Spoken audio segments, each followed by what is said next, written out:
بسم اللہ الرحمن الرحیم۔ میرے عزیز ساتھیوں، بزرگوں، بھائیوں، میں نے قربانی کے کچھ مسائل آپ کے سامنے پیش کیے۔ تھوڑی سی قربانی کی فضیلت آپ کے سامنے ذکر کر دوں، اور میں نے چاہا کہ درسی بہشتی زیور ہے خواتین کے لیے۔ ہماری ماں بہنیں ان مسائل سے بڑی دور رہتی ہیں، بڑی دوچار ہو جاتی ہیں، تو میں نے چاہا کہ یہ مسائل ان کے سامنے ذکر کر دوں۔ اور یہ کتاب اس لیے میں نے کھولی تاکہ انہیں شوق پیدا ہو، اور اس کتاب کو آپ میری ماں بہنیں ضرور خریدیں۔ یہ بہشتی زیور ہے، درسی بہشتی زیور یا مکمل بہشتی زیور بھی آتا ہے، وہ آپ کے لیے بہت انمول تحفہ ہے، اور یہ ہمیں خرید کر مسائل یاد کرنے چاہیے۔ دیکھیے کتنی قیمتی باتیں اس میں لکھی ہیں۔ مولانا اشرف علی تھانوی نور اللہ مرقدہ نے ہمارے بھی بڑا قیمتی تحفہ دے دیا ہے۔ قربانی کا بیان لکھا، میں آپ کو تھوڑا سا پڑھ کے سناؤں، آپ کو اندازہ ہوگا کہ اس میں ہمارے لیے کتنی قیمتی باتیں ہیں۔ قربانی کی فضیلت لکھا، صفحہ نمبر 262 پر۔ قربانی کا بڑا ثواب ہے۔ رسول اللہ صلی اللہ علیہ وسلم نے فرمایا، قربانی کے دنوں میں قربانی سے زیادہ کوئی چیز اللہ تعالیٰ کو پسند نہیں۔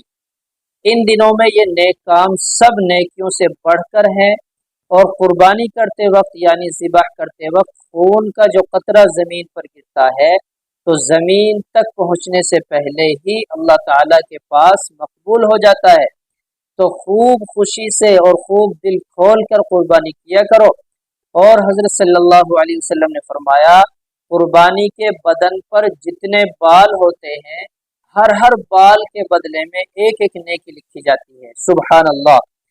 بھلا سوچو کہ اس سے بڑھ کر اور کیا ثواب ہوگا کہ ایک قربانی کرنے سے ہزاروں لاکھوں نیکیاں مل جاتی ہیں۔ بھیڑ کے بدن پر جتنے بال ہوتے ہیں، اگر کوئی صبح سے شام تک گنے تب بھی نہ گن پائے، تو سوچو کتنی نیکیاں ہوئیں۔ بڑی دینداری کی بات تو یہ ہے کہ اگر کسی پر قربانی کرنا واجب بھی نہ ہو تب بھی اتنے بے حساب ثواب کے لالچ سے قربانی کر دینا چاہیے کہ جب یہ دن چلے جائیں گے تو یہ دولت کہاں نصیب ہوگی، اور اتنی آسانی سے اتنی نیکیاں کیسے کما سکیں گی۔ اور اللہ تعالیٰ نے مالدار اور امیر بنایا تو مناسب ہے کہ جہاں اپنی طرف سے قربانی کرے، جو رشتہ دار مر گئے ہیں جیسے ماں باپ وغیرہ، ان کی طرف سے بھی قربانی کر دے کہ ان کی روح کو اتنا بڑا ثواب پہنچ جائے۔ حضرت صلی اللہ علیہ وسلم کی طرف سے، آپ کی بیویوں کی طرف سے، اپنے پیر وغیرہ کی طرف سے کر دے، اور نہیں تو کم سے کم اتنا ضرور کرے کہ اپنی طرف سے قربانی کرے کیونکہ مالدار پر تو واجب ہے، جس کے پاس مال دولت سب کچھ موجود ہے اور قربانی کرنا اس پر واجب ہے، پھر بھی اس نے قربانی نہ کی، اس سے بڑھ کر بد نصیب اور محروم کون ہوگا۔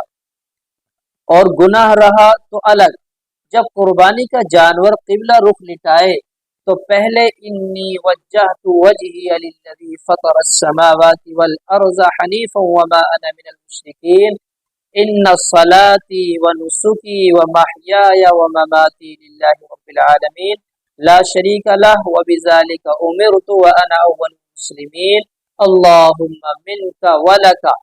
پھر بسم اللہ اللہ اکبر کہہ کے ذبح کرے، اور ذبح کرنے کے بعد یہ دعا پڑھے، اللہم تقبلہ منی کما تقبلت من حبیبک محمد وخلیلک ابراہیم علیہ الصلاۃ والسلام۔ اب یہاں مسئلہ لکھا، قربانی کس پر واجب ہے؟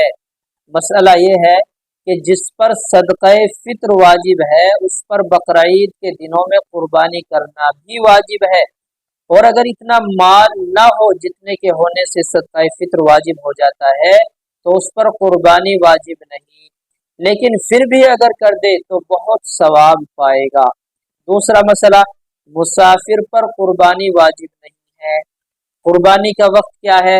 بقرعید کی 10ویں تاریخ سے لے کر 12ویں تاریخ کی شام تک قربانی کرنے کا وقت ہے، चाहे जिस दिन कुर्बानी करे, लेकिन कुर्बानी करने का सबसे बेहतर दिन बकरीद का दिन है, फिर 11वीं तारीख, फिर 12वीं तारीख।